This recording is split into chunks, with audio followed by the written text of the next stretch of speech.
Hey guys, so Marty wants me to show you how to set up a professional scene. So we're going to start out with an infinity plane. Pretty plain and simple. So, oh, that was a horrible joke I didn't even mean to make. Okay, plane. We're going to drag that out. We're going to make it, it doesn't matter what color it is. Make sure that its length and its width segments are 1. You don't want extra length and width segments that you don't have to have.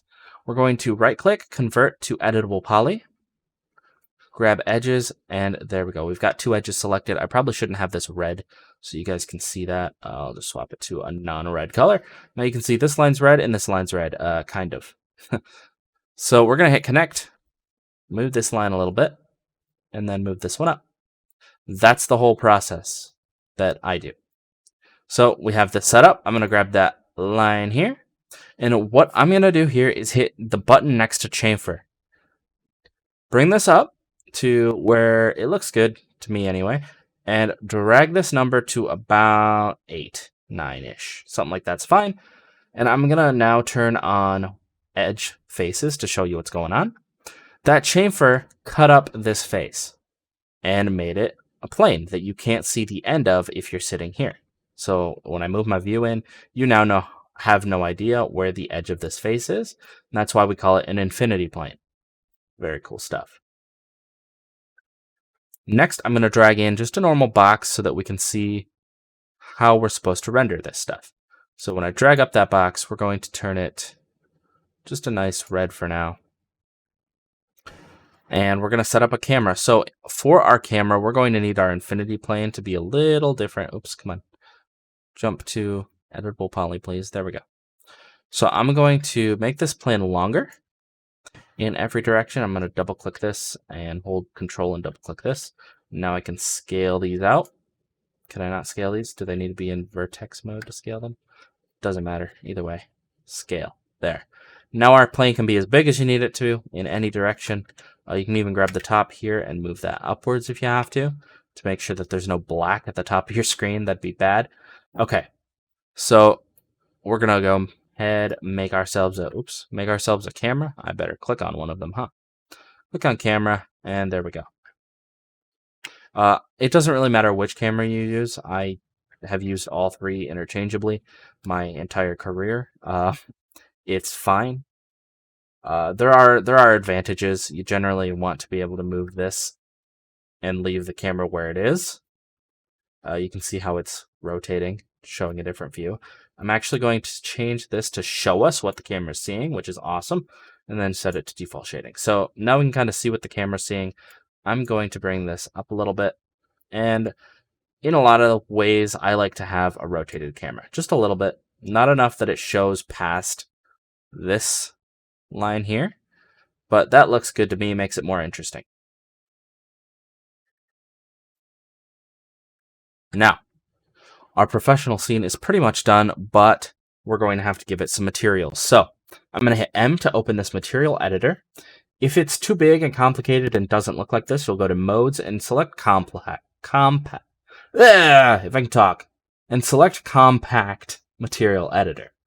If you go for slate, it'll look super complicated. You might not understand it, so go to compact. I'm going to grab this first one and go to physical material. I'm going to come down to, where are we? Oh, is it only showing Arnold because we're in Arnold renderer right now? I'm going to hit renderer. And yep, I'm going to swap it over to scanline. We'll go over Arnold in a minute. But now I can hit physical material, look at scanline, and we're going to go with standard legacy. Awesome. So I'm going to make this ambient, or actually, my bad. I'm going to make this diffuse be white. That will change the color of our plane to white if I drag it on there. And then, when I hit render, looks white to me. Alright, so we don't have any lights set up, so that's not great. All we have to do for that is add in some lights. I mean, pretty self-explanatory. I'm going to grab a free light just because they're easier to maneuver. Doesn't matter which ones, like I said. Don't grab sun positioner. Sun positioner's bad. You want free light or target light. Those are both pretty similar. So I'm going to drag this guy up here. I'm going to drag this one up here. I'm going to drag this one towards the back, and then also even higher than the other ones. All right, and then this one's going to kind of come a little bit closer, and I'm still going to have... So if anyone knows the difference in like how to light stuff, awesome. If you don't, that's what I'm here for. So this first one, I'm going to... Ooh, what am I doing here? Okay. This first one, I'm considering my key light. Did I choose a selection mode? Weird. Okay. So the first one's my key light. I am going to go to this second setting here, and this is where I see all my light settings. So in the modifier options, you see the lights. So I'm going to bump up its brightness a little bit and hit render and see what I see. Oh, I don't want that, actually. I want to see through the camera view. So I'm going to click on camera and then hit render. Awesome. So it shows you the one you click on. Now, if anyone's unsure, you can also click this lock button. So make sure it says camera and then lock. And once it's locked, I can click wherever I want in whatever view I want, hit render, it'll just show me the camera. So that's an awesome tip I think everybody should know. And I'm going to actually change where this is so it's more towards... Ooh, that's where we need to extrude our stuff. So I'm just going to drag this that way. Now you won't be able to see it. Awesome. Much better. So that looks good. Only problem is we see a bunch of shadows. So I'm going to actually bring that render up. You probably see all three shadows here. You see one from this, one from this, and then there's one right here, which is from this top one. So we don't want that. So I'm going to actually grab the two that aren't my key light.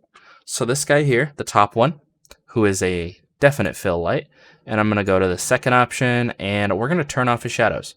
We're going to do the same thing for this guy. Turn off his shadows. And we're going to take this top one and actually bring down his intensity. So I'm going to bring this way down. I'm going to grab this main one, and I'm going to bring it way higher. And we're going to leave that middle one where it was and see what this looks like. Yes, so that is next to perfect. You got a little bit of light coming in to the scene from here.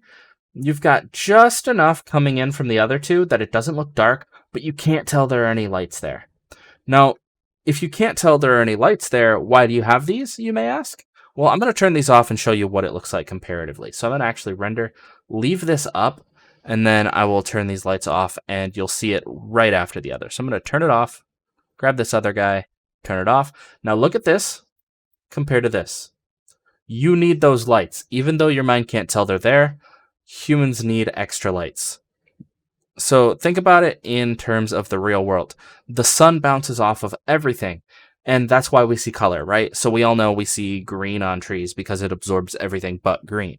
So the reason that you see green is because green is bouncing back into your eyes. That means light is bouncing. You need light everywhere in a scene. You can't just have it coming from one place, because in the real world, it doesn't, and that doesn't look right. So that's why we have three lights. It basically surrounds the whole thing enough that we think it's a real world setting. And it looks good.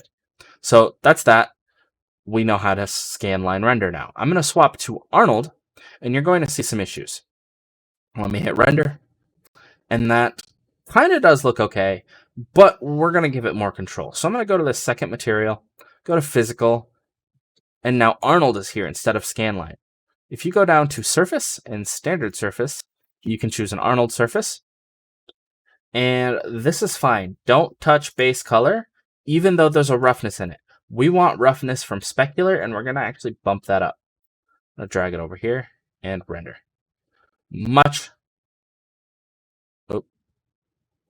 I wasn't sure if you could hear me, so I stopped talking while it was rendering, but much, much better. That's what we want from this. Looks very good. I can actually give this another Arnold material. So I'm going to come down here. Arnold standard surface is already selected. And I'm going to change this color to a purple. I like purple. We'll come this way, make it more purple. There we go. And then again, I'm going to bump up the roughness a little bit, but not super high. If you notice, the reason I bumped up the roughness on this one is because if I drop it down and I hit render,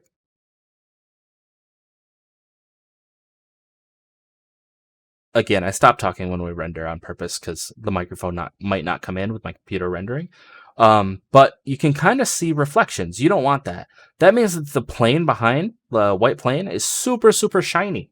You don't want that in an infinity plane. If you think about infinity planes in the real world, they're super matte, which if you don't know what matte is, M-A-T-T, that is the opposite, or maybe it's M-A-T-T-E, I don't care. It's the opposite of shiny. So you don't want that to be the case. Like, you don't want it to be like super shiny because that's not what it is in real world. And the whole point of this is to make it realistic. Awesome. So that's how we would render in Arnold. So if you notice, I didn't change the lights at all. Your lights can stay the same. The only things that need to change are the materials.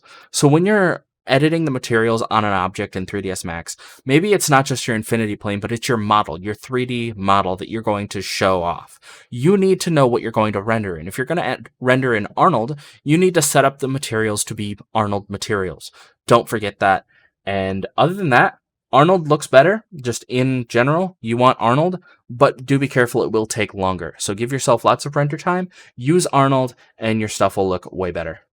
All right, guys, have a great rest of your day.